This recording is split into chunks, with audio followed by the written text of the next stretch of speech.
বাংলাদেশের জাতীয় নিরাপত্তা গোয়েন্দা সংস্থা এনএসআই একসময় দেশের সর্বাধিক প্রভাবশালী ও গোপন সংস্থাগুলোর মধ্যে অন্যতম ছিল। এমনকি একসময় ভারতের গোয়েন্দা সংস্থাগুলিও এনএসআই এর কার্যক্রম নিয়ে ছিল গভীরভাবে উদ্বিগ্ন। 2006 সালের পূর্বে এনএসআই এর নেটওয়ার্ক ভারতের 29টি রাজ্য জুড়ে বিস্তৃত ছিল, যা এক প্রকার জালের মতো ছড়িয়ে পড়েছিল। এনএসআই বাংলাদেশের একমাত্র গোয়েন্দা সংস্থা যারা ভারতের ভেতরে ঢুকে অভিযান চালানোর মতো দুঃসাহস দেখিয়েছিল। আজকের এই প্রতিবেদনে আমরা তুলে ধরব সেই সাহসিকতায় ভরপুর এক অভিযানের কথা, যা দিল্লির শীর্ষ মহলেও কাঁপন তুলে দিয়েছিল। সালটা 2004। বাংলাদেশের তরুণ সমাজের মধ্যে মাদক দ্রব্যের বিস্তার ভয়াবহ রূপ নিয়েছিল। অধিকাংশ মাদক প্রবেশ করত ভারতীয় সীমান্ত পথে। বহুবার ভারত সরকারকে অনুরোধ করেও সীমান্তে মাদক পাচার বন্ধে কোনো কার্যকর সহযোগিতা পায়নি বাংলাদেশ। বরং অভিযোগ ছিল পরিকল্পিতভাবে ভারতীয় সীমান্তরক্ষী বাহিনী এর মদদেই এই মাদক বাংলাদেশের দিকে ঠেলে দেওয়া হতো। তৎকালীন বিএনপি সরকারের আমলে খালেদা জিয়ার নেতৃত্বে বিষয়টিকে জাতীয় নিরাপত্তার হুমকি হিসেবে দেখা হয়। তখন এনএসআইকে একটি গোপন মিশনের দায়িত্ব দেওয়া হয়, লক্ষ্য মাদক চক্রের মূল উৎসমূল চিহ্নিত করে বাংলাদেশের প্রবেশের পথ বন্ধ করা।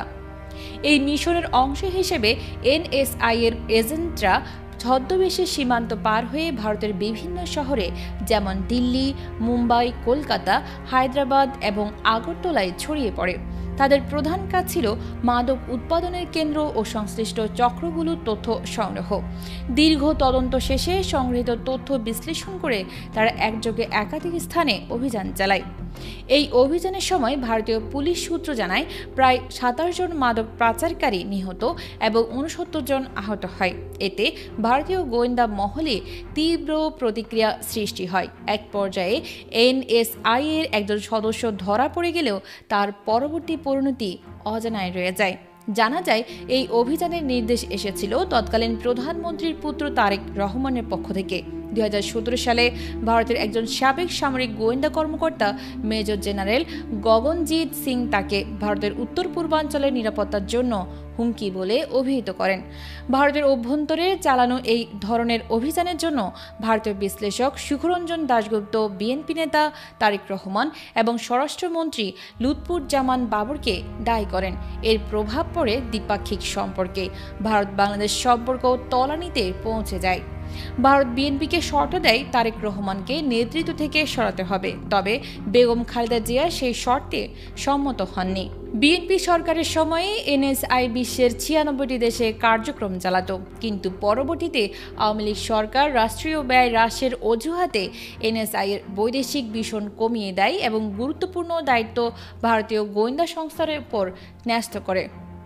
বিএনপি সরকারের সময়ে এনএসআই ভারতের বিচ্ছিন্নতাবাদী সংগঠনগুলোর সঙ্গে যোগাযোগ রেখেছিল, বিশেষ করে আলপা বা আসাম লিবারেশন ফ্রন্টের সাথে। তবে ক্ষমতা বদলের পর প্রধানমন্ত্রী শেখ হাসিনার নির্দেশে এই সমস্ত নেটওয়ার্ক ভেঙে দেওয়া হয়। অনুপ চেটিয়া নামক আলপা নেতাকে ভারতের হাতে তুলে দেওয়ার ঘটনাও ঘটে। ভারতের পক্ষ থেকে পার্বত্য চট্টগ্রামে অস্থিতিশীলতা সৃষ্টি ও চাকমা জনগোষ্ঠীর মাধ্যমে প্রভাব বিস্তারের চেষ্টাও করা হয়েছিল, যার বিরুদ্ধে বাংলাদেশের গোয়েন্দারা একসময় কঠোর অবস্থান নেয়। যদিও পরবর্তীতে ভারতপক্ষীয় শান্তি চুক্তি এবং চাকমা সম্প্রদায়ের মধ্যে একচেটিয়া সুযোগ সুবিধা পাওয়ায় অন্যান্য ক্ষুদ্র নৃগোষ্ঠীর মধ্যে ব্যাপক অসন্তোষ দেখা দেয়। এখন প্রশ্ন হচ্ছে, বর্তমান বৈশ্বিক প্রেক্ষাপটে বাংলাদেশের গোয়েন্দা সংস্থাগুলো কি আরও একবার আন্তর্জাতিকভাবে সক্রিয় করা উচিত? আপনাদের মতামত জানাতে ভুলবেন না। নিউজ ডেস্ক, নাইমা সিদ্দিকা, ভোরের আকাশ।